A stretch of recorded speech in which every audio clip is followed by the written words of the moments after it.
cha Bunge la Taifa na Bunge la Seneti la Jamhuri ya Kenya.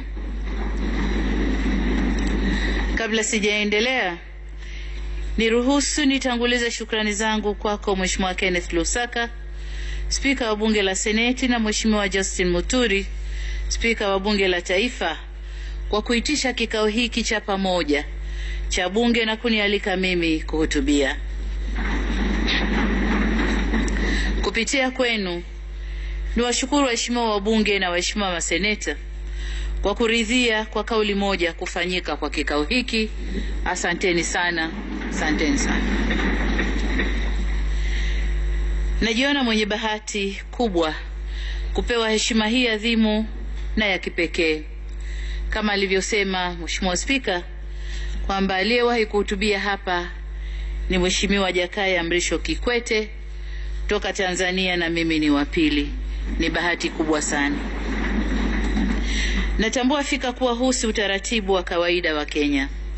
Si kila rais anayefanya ziara rasmi hupewa heshima hii ya kuhutubia bunge. Tena kikao cha pamoja mabunge yenu mawili. Wenzetu mna bunge lenye chemba mbili, sisi wenzenu tuna bunge moja tu. Kwangu itakuwa ndio mara ya kwanza kuhutubia chemba mbili za bunge kwa pamoja. Si jambo dogo na ni heshima kubwa iliyoje. Mmenipa heshima kubwa sana. Nimefarijika kuwa nimepata nafasi hii mwanzoni mwa uongozi wangu. Niseme kuwa kumbukumbu hii haitofutika kwenye maisha yangu. Asanteni sana. Uamuzi wenu wa kunipa fursa hii ni kielelezo cha thamani na uzito ambao mnaupa uhusiano mzuri uliopo kati ya nchi zetu mbili. Niwahakikishieni kuwa nasi tumeguswa sana na heshima, upendo na ukarimu mkubwa ambao mmetuonesha. Wema huacha deni, na deni lake ni kulipwa kwa wema, na sisi Tanzania tutalipa wema huu.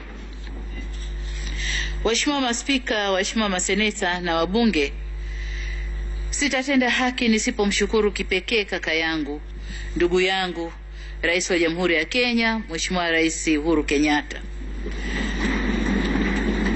Rais Kenyatta ni miongoni mwa viongozi wa mwanzo kabisa aliyenipigia simu kunifariji mara tu baada ya kusikia taarifa ya kifo cha aliyekuwa rais wetu mpendwa hayati Mheshimiwa Dr. Magufuli. Kama haikutosha, hakusita kukatisha ratiba yake na kuweza kufika yeye binafsi kushiriki nasi katika msiba wa kitaifa kule Dodoma.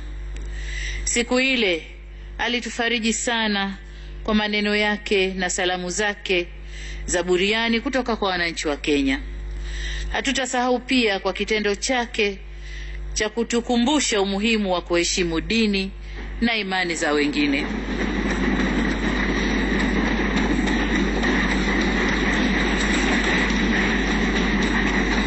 Mheshimiwa Uhuru Kenyatta alisitisha kuhutubia akiwa jukwani ili kupisha adhana iliyokuwa ikisomwa msikitini imalizike, na ndio aliendelea. Alituachia gumzo kubwa na funzo kubwa sana kwetu. Alitumia jukwaa lile kunipongeza kwa kushika dhamana hii ya urais ya awamu ya 6 wa Tanzania, na aliahidi kunialika nchini Kenya mara baada ya kipindi cha maombolezo kumalizika. Rais Kenyatta ni mtu wa kutimiza ahadi. Mara tu baada ya kumalizika kipindi cha maombolezo, alinitumia ujumbe maalum kuniona, ambao pia uliambatana na mwaliko wa kutembelea nchini Kenya. Nami nimekuja Kenya kuitikia wito wake. Mimi na ujumbe wangu tumepata mapokezi sana toka tumewasili jijini Nairobi. Tumejisikia tuko nyumbani haswa. Tumepokewa kwa ukarimu mkubwa, na hiyo ndiyo hulka, desturi na asili ya watu wa Kenya. Nimebaini kuwa sehemu kubwa ya ujumbe nilioambatana nao wanajua vichochoro vya Nairobi. Wanajua nyama choma inapatikana wapi. lakini kutokana na corona hawakuweza kujibamba. Na hivi nina wasiwasi nisije nikawabakisha nyuma. Kwa hiyo tunawashukuru kwa yote ndugu zetu kwa mapokezi na ukarimu mkubwa. Siku ya jana nimefanya kikao na Mheshimiwa Rais Uhuru Kenyatta na ujumbe wake wa viongozi wa serikali.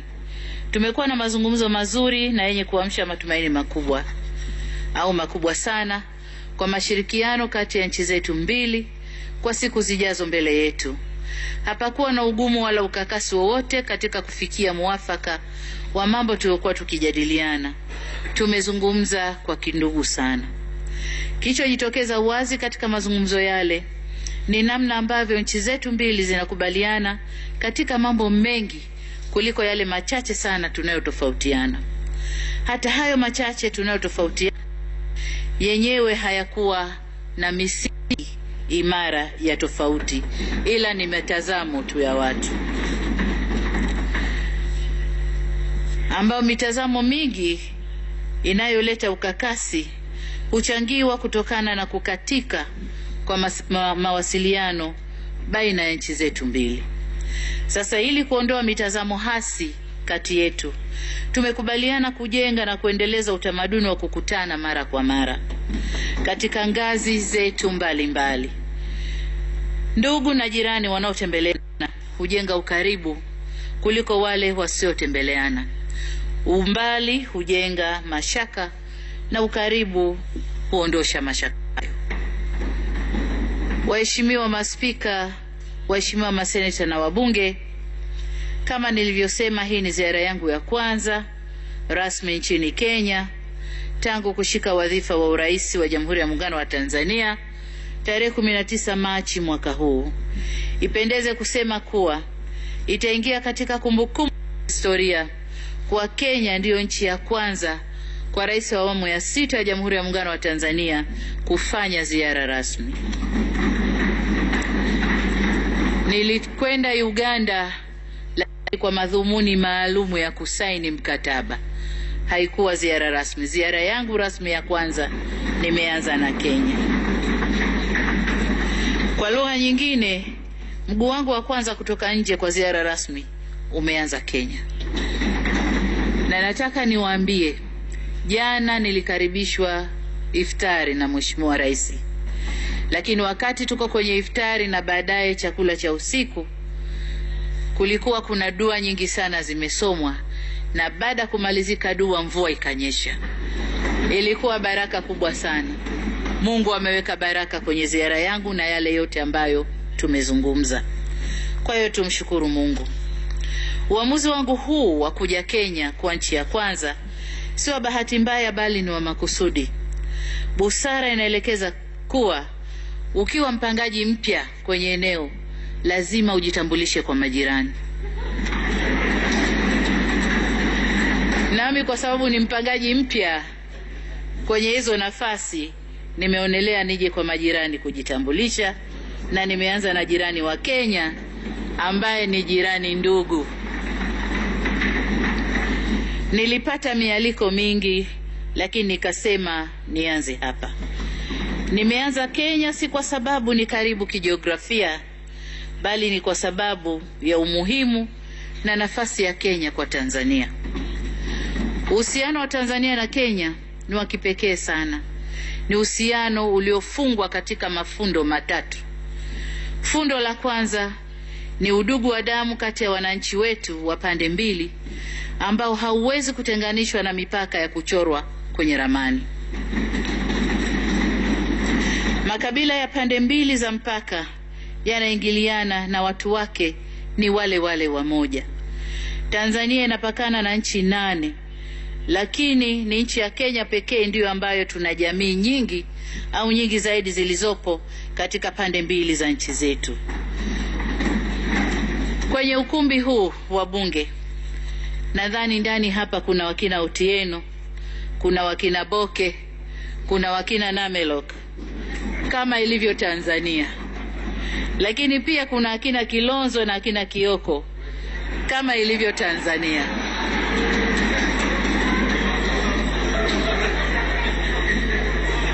Lakini zaidi kuna Muhammad Faki Mwini Haji. Huyu ni seneta wa Mombasa, lakini hili ni jina safi la Kizanzibari. Kwa hiyo hatuwezi kutengana. Hii ni mifano michache tu. Fundo la pili ni historia. Kabla hata ya kuanzishwa kwa Jumuiya ya Afrika Mashariki mwaka 1967, nchi zetu mbili hizi tayari zilishakuwa chini ya East African Common Service Organization au EACSO, zikiwa chini ya utawala wa kikoloni wa Waingereza. Huduma zetu muhimu, miundombinu yetu na chumi zetu zilifumwa pamoja kabla hata nchi zetu hazijapata uhuru. Fundo la tatu ni jiografia. Mwenyezi Mungu amejalia nchi zetu mbili hizi kuwa majirani. Tuna mipaka ya baharini na mipaka ya ardhini, na hata ekolojia yetu ni moja. Ndio kusema kuwa hata wanyama pori wetu ni ndugu na ni majirani. Kuna wale wanyama pori wanani wale? Wanakuja kupata mimba Kenya, wanazalia Tanzania.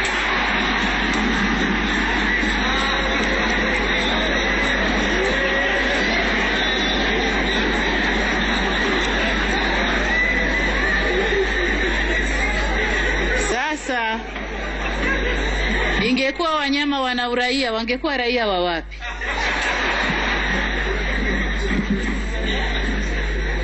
Wakitoka Serengeti wanaingia Masai Mara, kwa hiyo ni pale pale. Lakini siku hizi hata tausi wetu walioko Ikulu Tanzania wana ndugu zao Ikulu ya Nairobi. Kwa hiyo ni kusema kwamba kama tausi na wanyama wana undugu, sisi wanadamu tunatengana wapi? Hatuna pa kutengana. Sasa kutokana na ukweli huu, ushirikiano wetu si wa hiari bali ni walazima, kutokana na kanuni ya uwasili wa undugu ambao Mwenyezi Mungu ameuumba. Ushirika na ujirani, yote anatufanya tuwe pamoja. Hili hatuna uwezo nalo la kubadilisha, hili la maumbile hili. Lililobaki, ama tupendane au tuchukiane, tuzungumze au tununiane, hatuwezi kukwepa kutokana na mafundo haya matatu tulioyaweka pamoja au tuliowekwa nayo pamoja. Tunategemea kwa kila hali, tunategemeana kwa kila hali, iwe kheri au iwe shari, iwe neema au iwe dhiki, tunategemeana. Panapotokea ukame Tanzania, njaa inabisha hodi Kenya. Panapotokea uzalishaji wa viwanda ukisimama Kenya, bidhaa zinakosekana Tanzania. Kwa hiyo tunategemeana. Hivyo hapana budi ila tupatane na tuelewane ili tuishi kwa pamoja kwa neema na furaha. Waheshimiwa maspika, waheshimiwa maseneta na wabunge, binafsi huwa nashangazwa sana na wale ambao wanadhani kuwa eti Kenya na Tanzania ni washindani, na hivyo uhusiano wetu unapaswa kuwa wa kuhasimiana na kukamiana. Na washangaa wanaodhani kuwa Kenya peke yake ama Tanzania peke yake inaweza kuendelea bila mwenzake. Mbaya zaidi ni kule kuamini kwao kwamba hilo linawezekana tu mmoja wetu kumwangusha mwenzake. Hawa ni watu wenye mioyo ya choyo, maono mafupi na akili mbovu. Ni bahati mbaya kuwa watu hawa wapo katika pande zote mbili, Kenya na Tanzania. Hutokea pia wachache wao sana wakawa ni watumishi wa serikali zetu na hata wanasiasa wa pande mbili za nchi zetu. Bahati nzuri tu ni kuwa si wengi, na ndio maana uhusiano wa nchi zetu mbili unatimiza miaka 56 sasa. Ukiacha ule uwasili, lakini ule wa kiserikali ni miaka 56 sasa. Kwangu mimi na katika awamu yangu ya uongozi, nitahakikisha kuwa Kenya inabaki kuwa ndugu, jirani, mshirika wa mkakati na mbia. Kenya ni nchi ya 5 kwa nchi zinazoongoza kwa uwekezaji nchini Tanzania, na ndio nchi ya kwanza ndani ya Afrika inayoongoza kwa uwekezaji nchini Tanzania. Nyuma ya mataifa makubwa kama Uingereza, Marekani, China na India inakuja Kenya. Takwimu za kituo chetu cha uwekezaji zinaonyesha kuwa hadi kufikia Machi 2021 kuna miradi mingi tu ya Kenya inatekelezwa Tanzania, kama 513 kutoka Kenya ambayo inatekelezwa Tanzania na kutoa ajira kwa Watanzania 51,087 na kuchangia mapato ya kiasi cha dola za Kimarekani bilioni 1.7. Sekta zinazoongoza kwa uwekezaji kutoka Kenya ni uzalishaji viwandani, usafirishaji, kilimo, huduma, benki, ujenzi, rasilimali watu, madini, utalii na mali asili. Kutokana na uhusiano wetu mzuri, kampuni za Tanzania zimewekeza nchini Kenya, lakini tumekuja kwa uchache sana. Tuko kama kampuni 25 mpaka 30 zilizosajiliwa na mamlaka ya uwekezaji ya Kenya. Miradi hiyo ina thamani ya shilingi bilioni 19.33 za Kenya na kutoa ajira kwa raia kama 2642. So Tanzania tuna deni kubwa kuja Kenya, lakini pamoja na gap hiyo tulionayo au mapungufu hayo tulionayo, bado tunawaalika Wakenya wengi zaidi waje Tanzania kuwekeza. Na tunawaalika kwa sababu Tanzania ina mambo mengi, ina rasilimali za kutosha, madini ya kutosha, ardhi kubwa na mambo mengi mengine. Tunakosa mtaji. Kenya mna mtaji wa kutosha. Karibuni Tanzania. Dhamira yangu ya kuja nchini Kenya ni kuzungumza nanyi na kuona ni kwa namna gani Watanzania nao wataweza kufanya vizuri zaidi nchini Kenya. Mbali na uwekezaji, ushirikiano wetu kwenye sekta ya biashara nao ni mkubwa na umeendelea kushamiri siku hadi siku. Usafirishaji wa bidhaa za Tanzania kwenda Kenya umeongezeka kutoka shilingi za Kitanzania bilioni 390.6 mwaka 2017 hadi shilingi za Kitanzania bilioni 526.3 mwaka 2020. Kwa upande wa Kenya, nayo iliongeza kiwango cha kuuza bidhaa zake nchini Tanzania kutoka shilingi za Kitanzania bilioni 420 mwaka 2017 hadi shilingi za Kitanzania bilioni 571 mwaka 2020. Takwimu hizi zinatusuta sisi viongozi na wanasiasa. Zinatuonesha kuwa wananchi wa nchi zetu mbili daima wako hatua mbele yetu. Wanafanya biashara zao kwa ubunifu mkubwa, lakini sisi tunang'ang'ana na sheria na vikwazo na mambo kama hayo, na tunawavuta nyuma kidogo. Ni wakati sasa wa sisi viongozi kubadilika. Tuwe daraja la kuunganisha watu wetu na sio tuwe kikwazo au vikwazo kwao. Mimi na ndugu yangu Rais Uhuru Kenyatta tumekubaliana kuweka utaratibu madhubuti wa kuzuia na kukabiliana na zile pirika pale zinazotokea katika mipaka yetu wakati wa kuvusha biashara kwenda na kurudi katika nchi zetu mbili. Waheshimiwa Spika, waheshimiwa maseneta na wabunge, mashirikiano ya uwekezaji na biashara ni sehemu tu ya mashirikiano mazuri kati ya nchi zetu. Utalii ni eneo jingine ambalo tunapaswa kushirikiana sana. Kama nilivyogusia, ekolojia zetu zinaingiliana. Vivyo hivyo ukaribu wa vivutio vyetu vya utalii na vyenyewe vinaingiliana. Tunayo nafasi ya kunemeka pamoja ikiwa tutashirikiana katika sekta hii kuliko kushindana.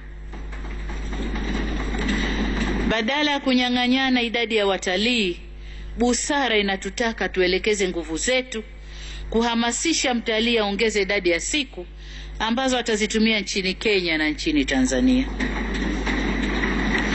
Kwa kufanya hivyo, sote tutafaidika. Kama alivyowahi kusema hayati baba wa taifa Mwalimu Julius Kambarage Nyerere, alisema na nanukuu, tukipoteza muda mwingi kugawana kibaba. Kibaba ni kipimo cha kupimia kama mchele, ngano, sembe. Anasema tukipoteza muda mwingi kugawana hicho, tutapoteza muda mzuri sana wa kuvuna kipimo kikubwa zaidi. Mashirikiano yetu yanashamirishwa pia na jitihada kubwa tunazochukua katika vita dhidi ya uhalifu, ujangili, ugaidi, madawa ya kulevya na uharamia, Bahari ya Hindi na katika Ziwa Victoria. Maadamu wahalifu wa Kenya na Tanzania wana mashirikiano mazuri, basi hakuna budi vyombo vyetu vya ulinzi na usalama navyo vishikamane na wewe na mashirikiano mazuri ili tuweze kulinda maeneo yetu na kushinda ushirikiano wa wahalifu.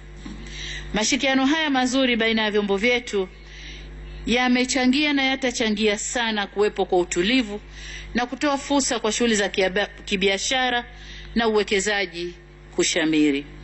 Kenya ikiwa salama na sisi Tanzania tuko salama.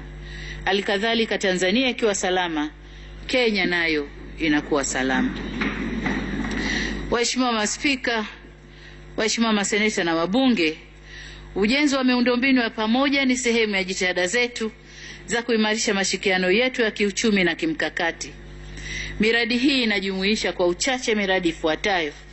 Kwanza ni ujenzi wa barabara ya lami kutoka Lamu Mombasa kupitia Tanga Bagamoyo hadi Dar es Salaam yenye urefu wa kilomita 454 chini ya programu ya Jumuiya ya Afrika Mashariki ya kuendeleza miundombinu ya barabara kwa nchi za Jumuiya ya Afrika Mashariki.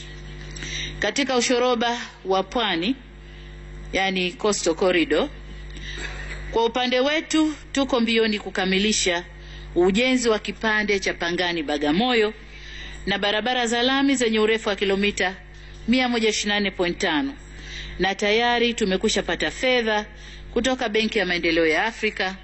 Jana nilikuwa na mazungumzo na kakaangu Uhuru, naye anamalizia mazungumzo ya kupata fedha ili kazi hii ianze kwa upande wa Kenya na tukutane pale kwenye mpaka. Mradi wa pili ni barabara ya Arusha Holili Taveta Voi yenye urefu wa kilomita 260. Mradi huu ni sehemu ya mradi wa maendeleo ya barabara ya Arusha na Manga Athi River iliyofunguliwa rasmi mwaka 2012. Mradi huu unatekelezwa kwa awamu mbili. Awamu ya kwanza imeshakamilika. Sasa tunajipanga kuendelea na awamu ya pili ya mradi huu.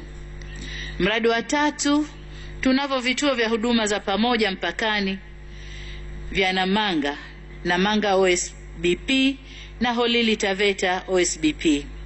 Vituo hivi vimerahisisha shughuli za biashara mipakani na uvukaji wa watu. Nafurahi kuona vituo hivi vimekuwa chachu ya shughuli za kiuchumi katika maeneo ya mipaka yetu. Tunaendelea na mchakato wa kukamilisha mifumo ya vituo vya Horohoro, Lungalunga na Sirari Isebania ili navyo viweze kutoa huduma kwa wepesi na kwa ufanisi. Mradi wa 4 ni wa kusafirisha umeme mkubwa wa kilovoti 400. Kwa upande wa Tanzania, mradi unahusisha ujenzi wa njia ya kusafirishia umeme kutoka Singida hadi Namanga, ujenzi wa kituo kipya cha kupozea umeme mjini Arusha na eneo la Legumur, na upanuzi wa kituo cha kupozea umeme cha Singida. Kwa upande wa Kenya, mradi huu unahusisha ujenzi wa njia ya umeme msongo wa kilovoti 400 inayojengwa kutoka kituo cha kupozea umeme cha Isinya hadi Namanga yenye urefu wa kilomita 94, inayounganishwa na njia ya umeme inayojengwa upande wa Tanzania. Benki ya Maendeleo ya Afrika pamoja na shirika la maendeleo la Japani zimekubali kuharamia miradi hiyo. Mradi mwingine, Mwenyezi Mungu akijalia inshallah, serikali zetu mbili zitaanza kutekeleza mradi wa bomba la gesi, kuitoa gesi Dar es Salaam hadi Mombasa. Mazungumzo ya kutafuta fedha kwa ajili ya mradi huo yanaendelea na tunatarajia yatakamilika mapema inavyowezekana. Ndugu zangu maseneta na wabunge, mtakubaliana nami kuwa kwa ukubwa wa miradi hii, gharama zake na muundo wake unalazimisha nchi zetu mbili kushirikiana kujenga miradi hiyo. Ni ishara tosha kuwa uhusiano wetu si wa kuishia kesho, wala kesho kutwa, wala mtondogoo. Serikali zetu zinafanya uwekezaji huo kwa kuamini kuwa uhusiano wetu upo vizuri na utaendelea kuwepo daima. Hivi ndivyo majirani na ndugu walioshibana wanavyoishi. Yeyote anayefikiria ama kudhamiria kuleta uhasama baina yetu, ujumbe kwao ni kuwa Tanzania na Kenya tulikuwepo, tupo na tutaendelea kuwepo. Iwe kiangazi iwe masika, Tanzania na Kenya tupo. Waheshimiwa maspika, waheshimiwa maseneta na wabunge, sote tunafahamu kwamba dunia inakabiliwa na janga kubwa la ugonjwa wa corona ambalo limeathiri kasi ya ukuaji wa uchumi wa nchi zetu na limepelekea kwa sehemu kubwa kutulazimisha kubadili mfumo wetu wa maisha. Nilikuwa naongea asubuhi na wafanyabiashara, nikawaambia hivi tunavyoishi sasa hivi wote tumeziba midomo na pua. Huko nyuma kabla kuja corona na kule vijijini kwetu, mtindo huu tulikuwa tunawafanyia mbuzi tunavyowapeleka kwenda kula, ili wasile mazao ya watu njiani, tunawafunga. Leo corona imebadilisha mfumo wa maisha, wanadamu ndio tunajifunga. Huyu ni adui kwetu. Tunatambua kwamba kila nchi ikiwemo Tanzania imejiwekea utaratibu wa kupambana na janga hili kulingana na mazingira yake mahsusi na hali ya kusambaa kwa ugonjwa huo katika nchi hizo. Niliwaeleza Watanzania katika hotuba yangu katika bunge la nchi yetu, na napenda kurejea hapa kwamba sisi Tanzania sio kisiwa. Tunaishi kama sehemu ya familia ya jumuiya ya kimataifa. Kwa maana hiyo, kupitia kamati ya wataalamu niliyoiunda, tumeanza mchakato wa tafakari mbinu zaidi za kukabiliana na janga hili. Wakati tunaendelea kusubiri mapendekezo ya wataalamu na hatua za kuchukua, tahadhari zote ikiwemo kusitisha baadhi ya safari kwenye maeneo ya milipuko zinachukuliwa. Kwa vyovyote vile itakavyopendekezwa, jambo ambalo nina hakika nalo ni kwamba lazima tushirikiane na jirani zetu ikiwemo Kenya katika kukabiliana na janga hili. Mapambano dhidi ya janga hili yanapaswa kutuleta pamoja na sio kutufarakanisha. Ni imani yangu kwamba tukiweka jitihada zetu na maarifa yetu pamoja, basi tutakabiliana na janga hili bila uoga na tutashinda, na maisha ya wananchi yetu yataendelea kuwa ya kawaida huku tukichukua hadhari za kutosha. Waheshimiwa Spika, waheshimiwa maseneta na wabunge, hatuwezi kuelezea uhusiano wetu mzuri bila kutambua au vizuri bila kutambua uhusiano wa mabunge yetu ya nchi mbili. Umekuwa ni uhusiano mzuri wa majira yote. Nitumie fursa hii kufikisha kwenu shukrani za dhati na salamu kutoka Bunge la Jamhuri ya Muungano wa Tanzania na Watanzania wote kwa kuungana nasi na kutufariji katika kipindi kigumu cha msiba wa hayati mpendwa wetu Rais Dr. John Pombe Magufuli. Mlitufuta machozi na mlitufariji sana. Tuliguswa sana na uamuzi wa Bunge la Senate kupitia kikao chake cha tarehe 24 Machi 2021 kujadili na kusajili kwenye kumbukumbu za Bunge salamu maalum za rambirambi kufuatia kifo cha hayati Dr. Magufuli tunawashukuru sana. Nafahamu pia viongozi wa mihimili mitatu ya serikali ya Kenya, ukiwemo wewe Mheshimiwa Spika na Mheshimiwa Spika wa Bunge la Seneti, Mheshimiwa Kenneth Lusaka, mlitembelea makazi ya balozi wetu kutoa salamu za pole. Sisi wa Tanzania tulifarijika sana kwa kuwa nasi wakati wa majonzi. Hatuna la kuwalipa ndugu zetu wa Kenya zaidi ya kusema Mungu awabariki sana. Wakati wa msiba na dhiki ndio wakati unapomjua ndugu yako wa kweli na jirani zako wa majira yote. Mlitudhihirishia bila chembe ya shaka kwa ninyi ndugu zetu wa shida na raha. Asanteni sana. Ndugu zangu wa bunge, sisi ni wafuatiliaji wakubwa wa mikutano ya bunge la Kenya. Mimi binafsi huwa napenda kusikiliza bunge la Kenya.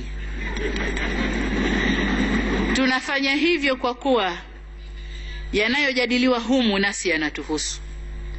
Niseme tu kuwa bunge la Seneti la Kenya na bunge la taifa la Kenya linatusisimua kwa mengi. Tunafurahia upana wa demokrasia yake, uzito wa mijadala yake na hamasa ya wabunge wake. Tulifurahishwa zaidi na uamuzi wenu wa kuanza kutumia lugha ya Kiswahili ndani ya bunge. Na ndicho kinachonifanya mimi nisikilize bunge la Kenya na enjoy kile Kiswahili kile.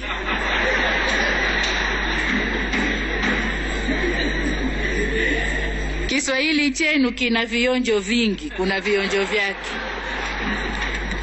ambavyo peke yake ni burudani tosha kusikiliza. Nilikuwa namsikiliza Mheshimiwa Spika anavyoshindwa kutaja na za miaka kwa Kiswahili. Lakini inafurahisha kwamba mlishatunga kanuni za bunge kwa Kiswahili na mkamwalika Mheshimiwa Job Ndugai kuja kuzindua kanuni zile tarehe 31 Oktoba 2019. Hii inatia moyo kwamba tuko pamoja na kweli mnataka kutumia Kiswahili, lakini hatua kwa hatua. Rai yangu kwenu ni kuomba mtusaidie kulea uhusiano wetu mzuri, ndugu zangu wa bunge. Nasema hivyo nikitambua kuwa ninyi ndio wawakilishi wa wananchi na ndio sauti yao wananchi wa Kenya. Ninyi ndio wenye dhamana ya kutunga sheria na kushauri serikali juu ya mwelekeo wa sera na kuongoza wananchi wenu waliowachagua. Dhima yenu katika kukuza ushirikiano baina ya nchi zetu mbili ni kubwa sana. Mna uwezo mkubwa wa kuamua kasi ya ushirikiano wetu, iwe ya haraka ama ya kusuasua, kwa aina ya sheria mtakazozitunga na sera mtakazozipitisha. Dira na mwelekeo wa serikali ya awamu ya 6 ninayoiongoza ni kudumisha mazuri ya awamu zilizopita, kuyaendeleza mema yaliyopo na kuleta mazuri mengine mapya. Hivyo nimekuja kuahidi kuwa chini ya uongozi wangu, mimi na wenzangu katika serikali ya Jamhuri ya Muungano wa Tanzania tutafanya kila linalowezekana kuimarisha uhusiano na nchi zetu. Kama kuna linalolegalega au uhusiano wetu kama unasuasua, basi nimekuja hapa Kenya ili kupakazia. Nimekuja Kenya ili kukazia yale ambayo yamelegalega, na nimekuja kuyanyoosha yale ambayo yalikuwa yamejipinda pinda hivi. Leo mtasoma Kiswahili. Waheshimiwa wa Spika na waheshimiwa maseneta wa bunge, Tanzania na Kenya ni wanachama na waasisi wa Jumuiya ya Afrika Mashariki. Nchi zetu mbili ndizo zenye eneo kubwa kijiografia na idadi kubwa ya watu na milango pekee ya bahari kwa nchi zingine za Afrika Mashariki. Ukweli huu unakuja na wajibu na dhima kubwa kwa nchi zetu mbili. Uhusiano wa nchi zetu mbili ukishamiri, Afrika Mashariki nzima itashamiri. Biashara kati yetu ikistawi, Afrika Mashariki nzima inastawi. Hivyo basi, hatuna budi nchi zetu mbili kutambua wajibu wetu na dhima yetu hiyo kwa upande huu Mungu alikotumbia Afrika Mashariki. Tunapaswa tutambue kuwa kila mara tunapotokea kuelewana, kila mara panapotokea kutoelewana kati yetu, tunadhoofisha jumuiya ya Afrika Mashariki. Bila kukusudia, tunajikuta pia tunaathiri kasi ya utangamano wa Afrika Mashariki. Hivyo hatuna budi kuendelea kuelewana. Nikiri kwamba kuna nyakati ambapo ushirikiano wa Afrika Mashariki ulijaribiwa, ambapo baadhi ya matukio, kauli na vitendo vyetu viliweka majaribuni mahusiano yetu na kuupima uimara wa dhamira zetu za kuendelea na safari yetu ya utangamano. Ninachofarijika ni kwamba katika nyakati zote hizo, kwa busara za viongozi waliotutangulia na kwa uimara wa mafundo ya uhusiano wetu, tulishinda na dhamira yetu iliimarika zaidi.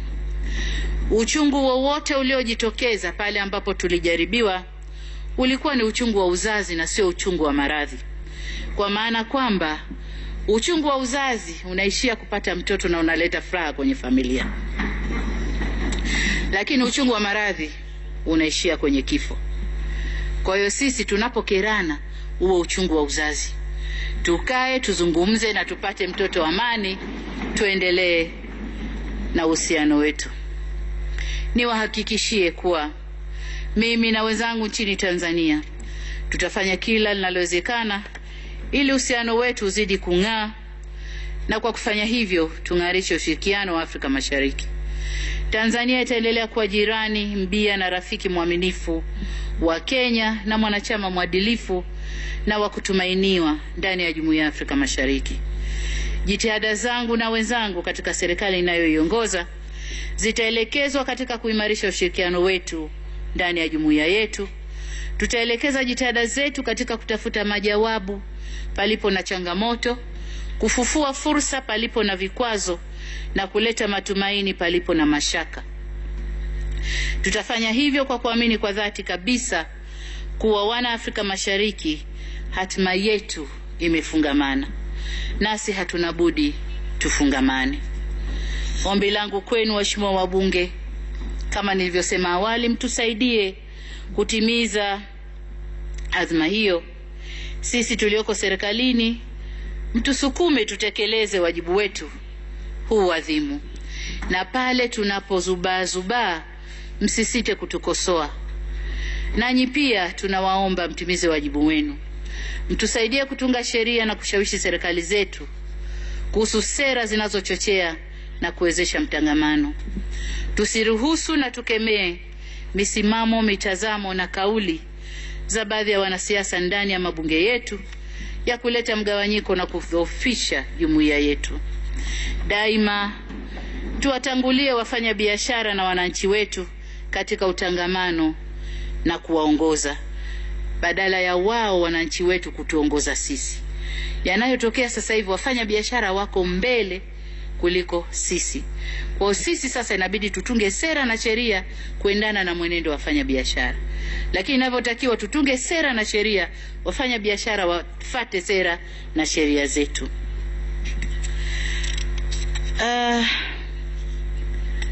Nasema hayo kwa sababu falsafa zinasema kuongoza ni kuonyesha njia na sio kufunga njia. Kwa sisi kama viongozi wa serikali, viongozi wa mabunge, viongozi kwenye mahakama zetu, tuoneshe wananchi zetu njia na tusiwafungie njia za maendeleo na njia za ustawi wao. Waheshimiwa Spika, waheshimiwa maseneta na wabunge, nihitimishe hotuba yangu na niseme kwamba kama mnavyojua, moyo ukielemewa na furaha ya moyoni hutoka kwa mdomoni. Ningetamani kuendelea kuzungumza nanyi kwa kirefu zaidi, kueleza furaha yangu kwa upendo mkubwa mlionionyesha, ukarimu mkubwa mliotufanyia mimi na delegation yangu, ujumbe wangu, na heshima kubwa mlionipa. Isitoshe, tunapokutana Tanzania na Kenya, tunakuwa na maneno mengi sana ya kuzungumza, hayaishi, na hii ni kutokana na ukubwa na uzito wa uhusiano wa nchi zetu mbili. Sasa nataka nisiseme naishia hapa, niseme mniruhusu niakhirishe maneno yangu hapa, kwa sababu kuja kusema maneno mengine mbele tukikutana. Kwa hiyo nisiishii hapa, naakhirisha maneno yangu hapa.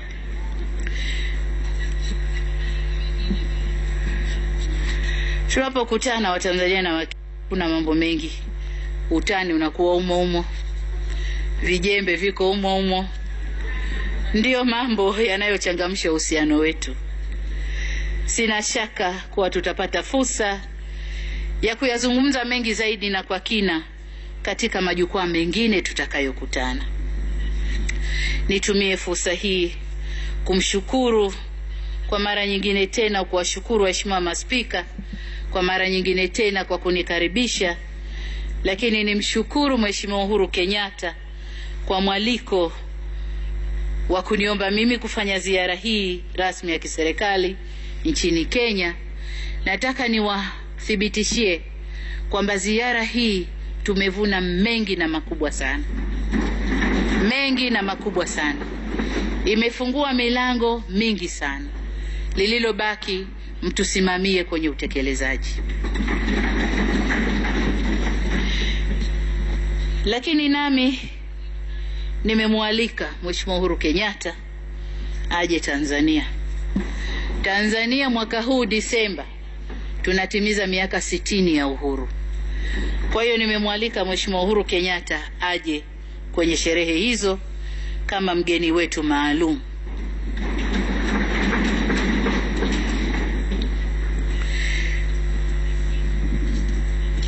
Nitumie pia fursa hii kama nilivyosema kushukuru maspika Mheshimiwa Kenneth Lusaka na Mheshimiwa Justin Muturi kwa makaribisho yenu mazuri sana ndani ya bunge. Niwashukuru waheshimiwa maseneta kwa kutenga muda wenu adhimu kunikaribisha kuzungumza nanyi. Kupitia kwenu niwashukuru ndugu zetu wananchi wa Kenya kwa mapokezi mazuri waliotupatia. Tunaondoka Kenya na kumbukumbu nzuri ya ziara hii na shauku kubwa ya kurudi tena siku zijazo. Hii ni ziara yangu ya kwanza nchini Kenya na waahidi haitakuwa ya mwisho. Na kwa maana hiyo niseme, udumu udugu wa Kenya na Tanzania, wadumu viongozi wetu. Mungu aibariki Jamhuri ya Kenya, Mungu aibariki Jamhuri ya Muungano wa Tanzania, na asanteni sana kwa kunisikiliza. Asanteni sana.